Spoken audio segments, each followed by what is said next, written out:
माननीय सदस्यगण, जब देश के विकास का लाभ अंतिम पायदान पर खड़े व्यक्ति को भी मिलने लगता है तो भी विकास सार्थक होता है।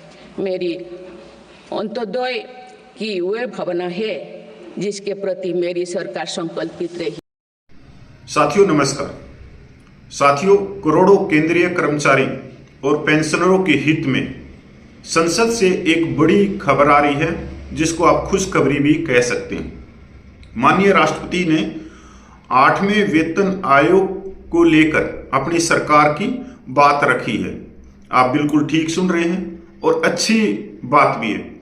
साथियों, माननीय राष्ट्रपति मुर्मू जी ने 8वें वेतन आयोग को लेकर कहा है कि हमारी सरकार ने 8वां वेतन आयोग को गठित करने का फैसला लिया है, जिससे कर्मचारियों और पेंशनरों की पे और पेंशन में उनकी जो वृद्धि का आधार बनेगा 8वां वेतन आयोग, जिससे उनकी पे पेंशन में बढ़ोतरी होगी और जिससे उनके जीवन स्तर में सुधार आएगा। एक बार आप माननीय राष्ट्रपति का वीडियो देखें। हम प्रतिनिधि है। हाल ही में मेरी सरकार ने सरकारी कर्मचारियों के कल्याण के लिए 8वें वेतन आयोग के गठन का निर्णय लिया है।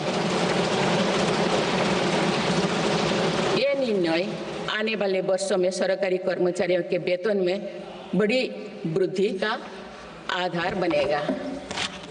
केंद्र सरकार के लाखों कर्मचारियों का यूनिफाइड पेंशन स्कीम के तहत 50% सुनिश्चित पेंशन देने का निर्णय भी लिया गया है, जिसका व्यापक स्वागत हुआ है।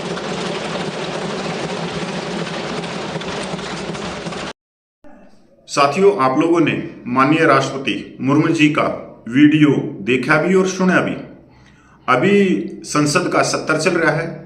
उसी के दौरान माननीय राष्ट्रपति ने अपने अभिभाषण में अपनी सरकार के कामकाज गिनवाते हुए कि पिछले समय में क्या किया था और आने वाले समय में क्या करने जा रही है सरकार, तो इसी दौरान उन्होंने 8वें वेतन आयोग के ऊपर कहा है कि हमारी सरकार ने 8वें वेतन आयोग गठन करने का फैसला लिया है।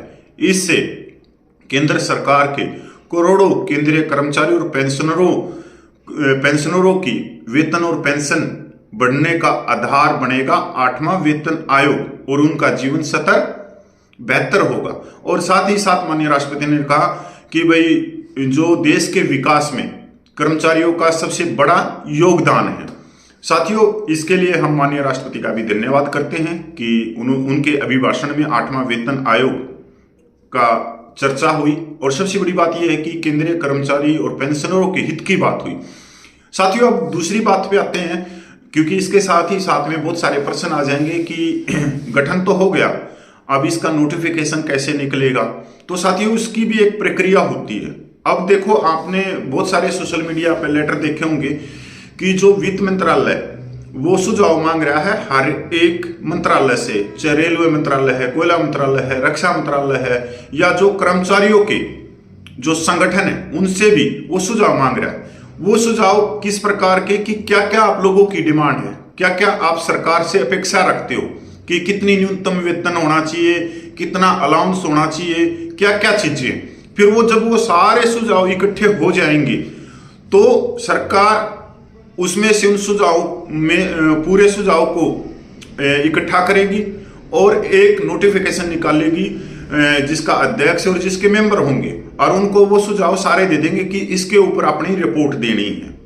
अब जो आयोग का काम क्या है, वो आयोग पिछले 10 साल में जो महंगाई है उसको भी देखता है, कर्मचारियों के जीवन स्तर को भी देखता है, देश की आर्थिक स्थिति को भी देखता है।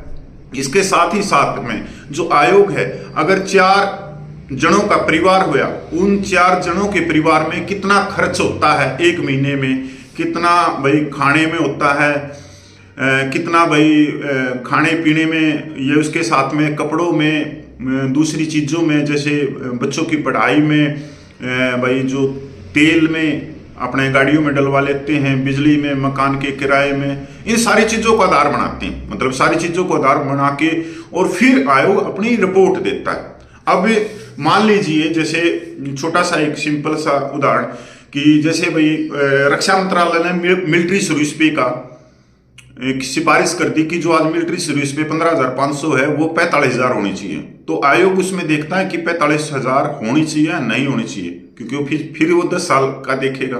तो आयोग ऐसा नहीं है कि 45,000 ही कर देगा, वो कम भी रख सकता है और ज्यादा भी कर सकता है। दूसरी चीज में और आए, फिटमेंट फैक्टर क्या। अब जो देखो जो सोशल मीडिया पे चल रहा है, वो सोशल मीडिया भी एक तरह से अलग ही दिशा में लेके जा रही है, लोगों को, कर्मचारियों को वो बरगलाने का काम कर रही है।